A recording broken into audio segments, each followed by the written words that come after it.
Hello friends, स्वागत है आपका हमारे इस यूट्यूब चैनल में। और फ्रेंड्स, हम लोग सीख रहे थे यहाँ पे स्प्रिंग एमबीसी और काफ़ी चीज़ें हम लोगों ने अपने सीरीज़ में कवर कर ली हैं। ये वाली वीडियो जो है वो हमारे स्प्रिंग सीरीज़ का नेक्स्ट वीडियो है।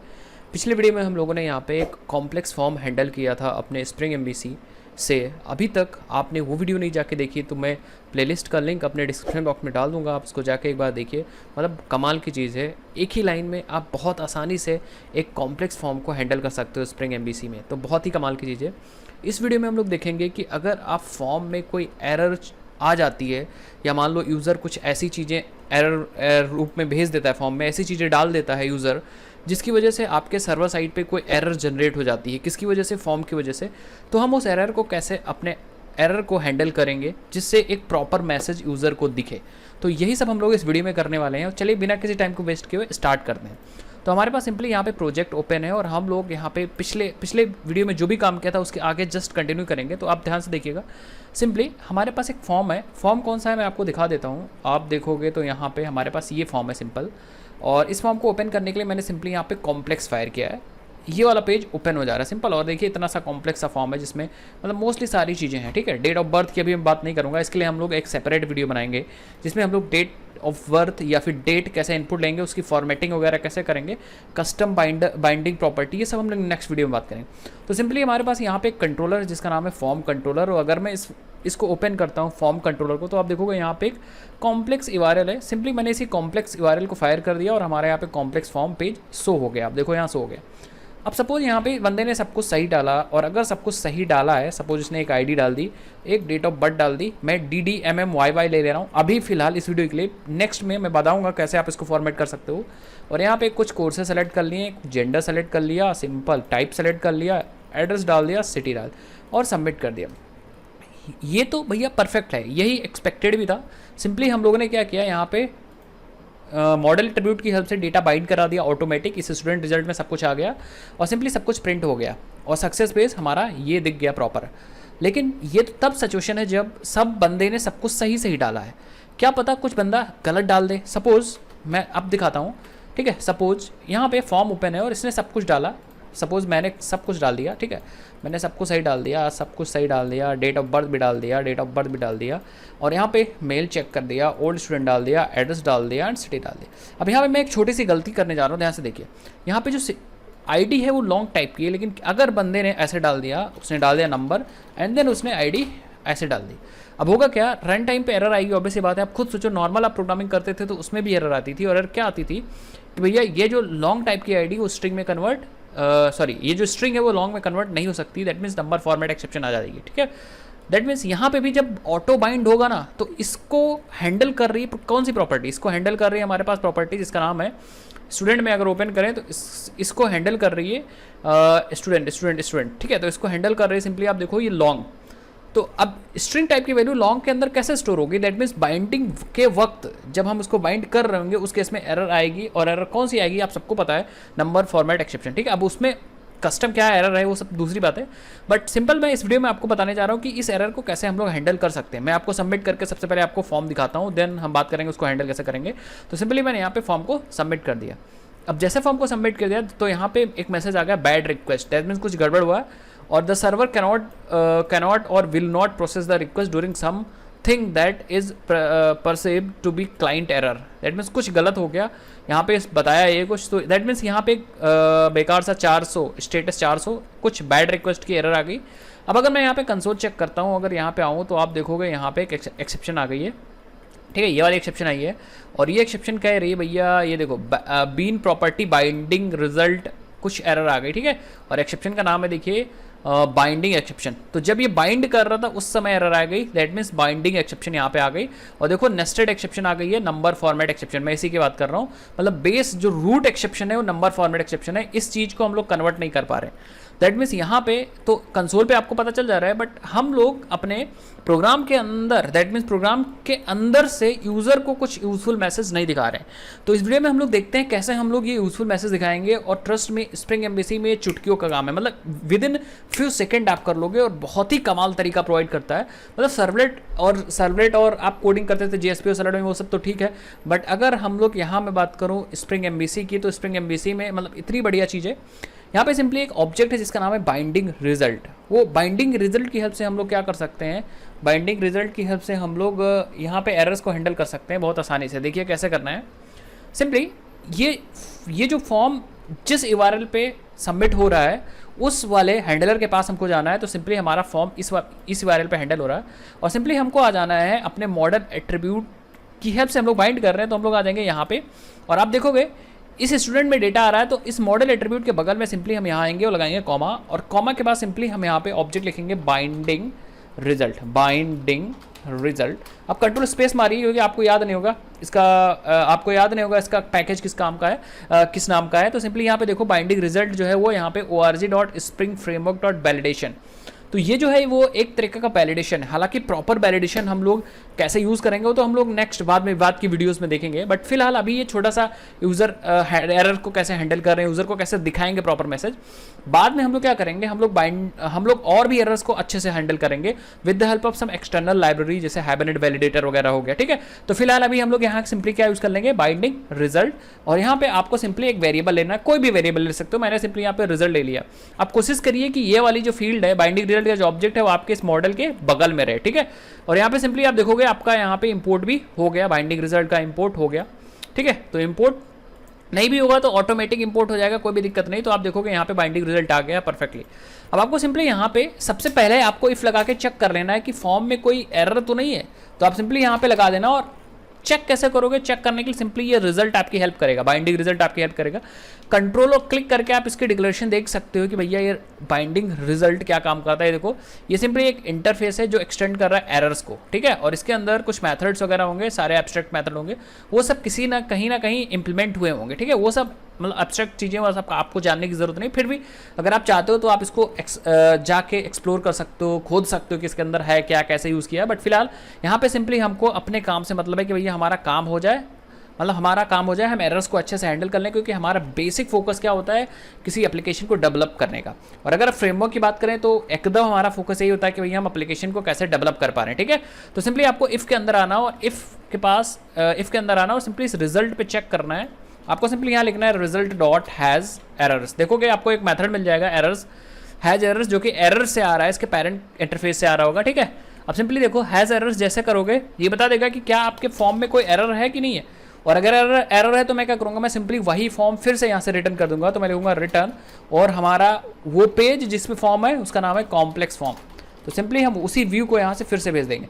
अब अगर आप यहाँ पे देखो मैं सिर्फ स्ट्रिंग यूज़ कर रहा हूँ, अगर आप मॉडल एंड व्यू यूज़ कर रहोगे तो यहाँ पे मॉडल एंड व्यू का सिंपली ऑब्जेक्ट बनाओगे और सेम व्यू सेट करोगे और यहाँ से रिटर्न कर दोगे। तो ये तो कब की बात है, ये जब की बात है जब आपके एरर आ जाएगी। अब मैं दिखाता हूँ, एरर आ जाएगी तो अभी तो सिंपली ये रिडायरेक्ट हो जाएगा, ठीक है। रिडायरेक्ट हो जाएगा मतलब ये पेज, यही वाला पेज दिख जाएगा। बट हम इसको फॉर्म पे कैसे दिखाएंगे, कौन सी एरर आ रही है यहाँ पे कैसे दिखाएंगे। सपोज मैं अगर यहाँ पर रिफ्रेश मार देता हूँ तो आपका सिंपली वही फॉर्म ओपन हो जाएगा। देखो एरर आई, खटाक से वही फॉर्म ओपन हो गया। बट हम यहाँ पे एरर को दिखाना भी चाहते हैं कि एरर क्या आई है। तो सिंपली आपको क्या करना है, सबसे पहले तो आपको यहाँ पे एक टैग लाइब्रेरी चाहिए, स्प्रिंग की टैग लाइब्रेरी, स्प्रिंग की फॉर्म टैग लाइब्रेरी चाहिए। तो आप यहाँ पे सिंपली आ जाओ, गूगल पे आना पड़ेगा थोड़ा सा, और यहाँ पे लिखना पड़ेगा स्प्रिंग फॉर्म टैग लिब, स्प्रिंग फॉर्म टैग लिब लिखिए। और जो पहले वेबसाइट ओपन होगी हम सिंपली वही ओपन कर लेंगे। तो यहाँ पे जावा टी पॉइंट ओपन हुई है, बट परफेक्टली हम लोग जाएंगे इस पर docs.spring.io। हम लोग स्प्रिंग की ऑफिशियल वेबसाइट ओपन करेंगे। सिंपली हमें एक टैगलिब का डिक्लेरेशन चाहिए। तो सिंपली हम लोग नीचे आ जाएंगे और आप देखोगे तो यहाँ पे कहीं आपको मिल जाएगी, नीचे आ जाएंगे तो ये रही, ठीक है। तो सिंपली ये है हमारे टैगलिब। देखो यहाँ फॉर्म लिखा हुआ है और ये आपकी URI है। तो सिंपली इसको कॉपी कर लीजिए और जहाँ पे फॉर्म बनाया है उस पेज में चिपका दीजिए, ठीक है। फॉर्म हम लोगों ने बनाया है अपने कॉम्प्लेक्स फॉर्म पे, यहाँ पे आइए और सबसे टॉप पे इसको चिपका दीजिए, ठीक है। तो सबसे टॉप पे हम लोग चिपका देते हैं परफेक्टली। अब सिंपली आपको एरर प्रिंट करने के लिए, हालांकि अच्छा एक चीज़ और आपके पास है, अगर आप एडवांस फॉर्म बनाना चाह रहे हो तो इस लाइब्रेरी की हेल्प से बना सकते हो। बट हम लोग ने सिंपल फॉर्म बनाया, लेकिन हम लोग एरर को कैसे प्रिंट यहाँ पे दिखाएंगे। देखिए हम लोग एरर को दिखाने के लिए सिंपली कहाँ पे दिखाना चाह रहे हैं, तो एरर को मैं दिखाना चाह रहा हूँ सिंपली मैं इस कॉम्प्लेक्स के नीचे दिखा देते हैं, ठीक है। कॉम्प्लेक्स फॉर्म के नीचे दिखा देते हैं। तो आप सिंपली आ जाओ बूटस्ट्रैप पे, यहाँ पे सर्च कर लो बूटस्ट्रैप 4 अलर्ट, ठीक है, बूटस्ट्रैप 4 अलर्ट। तो मैं सिंपली बूटस्ट्रैप 4 अलर्ट ओपन करिए सिर्फ व्यू को दिखाने के लिए। इस तरीके से मैं ये रेड वाला चूज़ कर रहा हूँ, तो आप एक को कॉपी मार दीजिए, ठीक है। यहाँ पे प्राइमरी ये बेसिकली होगा डेंजर वाला, ठीक है। तो आप ये डेंजर वाला डिव यहाँ से उठा लीजिए और सिंपली आप अपने फॉर्म कॉम्प्लेक्स फॉर्म के नीचे चिपका दीजिए, ठीक है। अब सिंपली होगा क्या, अब आपको कुछ ऐसा ही फॉर्म रेड कलर का दिखेगा, मतलब जो अभी आपको एरर दिखेगी वो कुछ ऐसी दिखेगी, मैं दिखाता हूँ, ठीक है। आपको एरर जब भी आएगी तो कुछ ऐसी आएगी, बस वेट करते हैं, दिखाता हूँ आपको, ठीक है। सो वेट कर लेते हैं, रिफ्रेश मार लेते हैं, रिफ्रेश मार लेते हैं, ठीक है, एक सेकेंड, ठीक है। तो हम यहाँ पे सेव कर देते हैं और ठीक है, और फिर मारते हैं रिफ्रेश। आ नहीं रहा भाई, देखते हैं क्या दिक्कत है। तो यहाँ पे ये जो ना, यहाँ पे कुछ और लिख देते हैं दिस इज़ माई एरर। तो बस एक सेकेंड, ठीक है। ये हमारी अलर्ट हो गई, इसको ज़रा फॉर्मेट मारते हैं, ठीक है। और यहाँ पे आके हम लोग लिख देते हैं दिस इज़ डेंजर अलर्ट, ठीक है। और सिंपली हम लोग फॉर्मेट कर लेते हैं और मैं रिफ्रेश मारता हूँ फिर से, ठीक है। तो कुछ इस तरीके से एरर दिखेगा, ठीक है, परफेक्टली। अब एरर को प्रिंट कैसे करेंगे, सिंपली आप देखिए, पहले जगह बना लीजिए आप कहाँ एरर को प्रिंट करना है, क्या एरर आएगी। तो सिंपली हम लोग क्या करेंगे, एरर की इन्फॉर्मेशन प्रिंट करने के लिए, क्योंकि बाइंडिंग रिजल्ट के पास सारी इन्फॉर्मेशन होगी और वो हम लोग को प्रोवाइड करेगा। कैसे करना है, सिंपली आपको वही फॉर्म टैग लाइब्रेरी यूज़ करनी है, आपको लिखना है फॉर्म। अब फॉर्म ही आपने क्यों लिखा है, फॉर्म इसलिए लिखा है क्योंकि आप देखो प्रीफिक्स फॉर्म यूज़ कर रहे हो, तो आप लिखोगे फॉर्म, फिर लगाओगे कोलन, और जैसे कोलन लगाओगे तो आपको यहाँ पे एरर नाम की, देखो एरर नाम का एक टैग मिल जाएगा, एरर्स, ठीक है। तो हमने कहा चलो ये एरर्स यूज़ कर लेते हैं, और मैं यहाँ पे लगाने वाला हूँ सेल्फ क्लोजिंग टैग। अब यहाँ पे देखो, अब आपको पाथ लिखना है, और पाथ के अंदर क्या यूज़ करना है, ध्यान से देखिए, पाथ के अंदर आपको ये वाला वेरिएबल यूज़ करना है, सॉरी ये वाली चीज़ यूज़ करनी है, स्टूडेंट। अगर यहाँ स्टूडेंट है तो आप स्टूडेंट लिखोगे, कुछ और होगा तो कुछ और लिखोगे। तो मैं सिंपली यहाँ पे आऊँगा और यहाँ पे लिख दूंगा स्टूडेंट डॉट और फिर एस्ट्रिक। इससे होगा क्या कि स्टूडेंट पाथ पे जो भी एरर आएंगे सारी एरर्स यहाँ पे दिख जाएंगे। अगर 3 आएंगी तो 3, 4 आएंगे 4, 5 आएंगे 5। अगर आपने इतना काम कर दिया तो यूज़र को ये वाले मैसेज प्रॉपरली दिख जाएगा अगर कुछ एरर होगा, और अगर एरर नहीं होगा तो सिंपली मैसेज नहीं दिखेगा। मैं आपको दिखाता हूँ, ठीक है। तो सिंपली आप बैक मारिए और यहाँ लिखिए कॉम्प्लेक्स, तो मैंने स्लैश कॉम्प्लेक्स लिख दिया। तो अभी देखो एरर नहीं है, अब एरर नहीं तो यहाँ पे इफ़ कंडीशन लगा के आप कह रहे हैं कि यहाँ पे इसको हटा भी सकते हो, बट वो सब चीज़ बाद में देखेंगे। तो फिलहाल तो अभी एरर नहीं है, तो सिंपली ऐसा दिख रहा है, ठीक है। बट जब एरर आएगा तो फिर हम लोग क्या कर पाएंगे, हम लोग यहाँ पे यूज़र का मैसेज दिख जाएगा। मैं दिखाता हूँ आपको सिंपली अगर मैं यहाँ पे कुछ डालता हूँ, ठीक है, अगर मैंने सपोज गलत डाल दिया आईडी और डेट्स सही डाल देता हूँ, बाकी सब चीज़ सही डाल देता हूँ, सो आप देखोगे यहाँ पे इतना कमाल की चीज़ होगी ना। बाइंडिंग रिजल्ट क्या करेगा, सबमिट करूंगा तो आप देखोगे यहाँ पे एरर आ गई, सिंपली वही फॉर्म दिख गया और वही एरर आ गई। इस एरर को कैसे कस्टमाइज़ करना वो सारी चीज़ मैं आपको बाद में बता दूंगा, ठीक है। और प्रॉपर वैलिडेशन कैसे करना है उसकी मैं सेपरेट वीडियो बनाऊंगा 1-2 वीडियो के बाद, ठीक है। बट फिलहाल अभी आप ये यूज़ कर सकते हो, जैसे यहाँ पे आ गया fail to convert property value of type this to this, मतलब उसने स्ट्रिंग की वैल्यू लॉन्ग में कन्वर्ट नहीं कर पाया, इसलिए यहाँ पे एरर आ रही है, नंबर फॉर्मेट एक्सेप्शन आ रही है। तो ये प्रॉपर यहाँ आ रहा है। अगर कुछ और गलत हो गया तो आपको यूजर यहाँ पे मैसेज दिख जाएगा। This is called error handling in spring MBC. Spring MBC में एरर हैंडल करना बहुत आसान है। सिंपली आपको वही स्टेप्स फॉलो करने हैं, आपको यूज़ करना है बाइंडिंग रिजल्ट, और आप यहाँ पे इफ लगा के चेक कर लीजिए, आपको वहाँ पे प्रॉपर सिंपल आपको वहाँ पे दिख जाएगा भैया कि हाँ अगर एरर है तो ये ट्रू रिटर्न कर देगा, ट्रू रिटर्न कर देगा। तो आप सिंपली कॉम्प्लेक्स व्यू जो भी व्यू आपको दिखाना है सेम वही फॉर्म वाला व्यू दिखा दीजिए, और ये इन्फॉर्मेशन आपको इस व्यू पे भेज देगा। उसी इन्फॉर्मेशन को आप यहाँ पे सिंपली यूज़ कर लीजिए। आ रहा समझ में। और सिंपली जब एरर आएगी तो ये दिखेगा, अदरवाइज ये दिखे ये नहीं दिखेगा। तो इस तरीके से हम लोग काम करेंगे कॉम्प्लेक्स फॉर्म में। अब बात आती है कि एक्चुअल प्रॉपर वैलिडेशन कैसे करेंगे, तो आप थोड़ा सा वेट करिए, प्रॉपर वैलिडेशन की वीडियो मैं अभी फ्यूचर में लाऊंगा 1-2 दिन में। फिलहाल यहाँ पे अब कुछ इंपॉर्टेंट टॉपिक्स है जो बहुत ज़्यादा लोग डिमांड कर रहे हैं। मैं 2 वीडियो और बनाऊंगा, उसके बाद फॉर्म वैलिडेशन लाऊंगा। इसमें नाम को वैलिडेट करना, आईडी को वैलिडेट करना, सारी चीज़ लाऊंगा।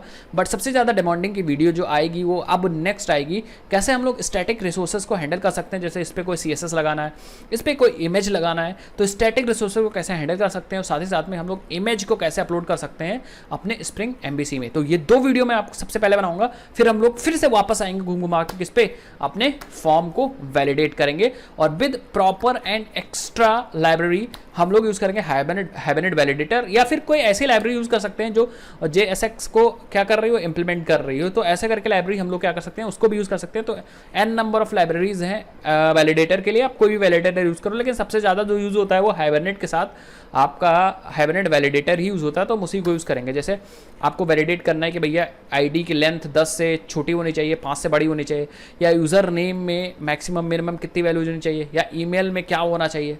आई थिंक सबको समझ में आ रहा होगा, डेट ऑफ बर्थ, ठीक है। तो कुछ वीडियोस मैं आपको लाऊंगा, और टेंशन मत लीजिए, मैं प्रॉपर वीडियो लाऊंगा। अब वीडियो कि पहले मैं इसीलिए सब कुछ आपको समझा देता हूँ कि इस वीडियो में हम लोग क्या करने वाले हैं। तो आप थंबनेल देख के प्रॉपर पता लगा सकते हो क्या करने वाले हैं, आप ये देख के पता लगा सकते हो क्या करने वाले हैं। मैं जिस स्टेप में आपको वीडियो दे रहा हूँ, प्रॉपर वीडियो अगर आप सारी चीज़ें देख लोगे तो आपको परफेक्टली चीज़ें पता चल जाएंगी। सो नेक्स्ट वीडियो में हम लोग कुछ आगे का स्टेप्स करेंगे। अब हम कोशिश करेंगे कि भैया मैं फाइल अपलोडिंग और स्टैटिक रिसोर्सेज को पहले ले आऊँ, लेकिन अगर यहाँ पे एक वीडियो और सबसे इंपॉर्टेंट है जो शायद करनी चाहिए मुझे, यहाँ पे इस डेट ऑफ बर्थ वाली फील्ड को कैसे हम लोग को हैंडल करेंगे, कैसे फॉर्मेटिंग करेंगे, या बैकएंड में इसको हम लोग कैसे फॉर्मेट करके हैंडल कर सकते हैं, ये सब भी टॉपिक इंपॉर्टेंट है।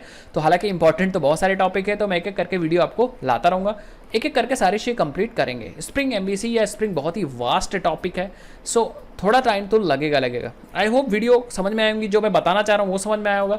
वीडियो मैं आपको लाता रहूँगा, बस मुझे आप चैनल को सपोर्ट करिए, सब्सक्राइब करिए। वीडियो यूजफुल लगी हो तो जरूर शेयर करिए, एक थम्स अप बनता है और एक सब्सक्राइब बनता है। मैं मिलता हूँ नेक्स्ट इंटरेस्टिंग वीडियो में, तब तक के लिए जय हिंद, जय भारत, बाय बाय।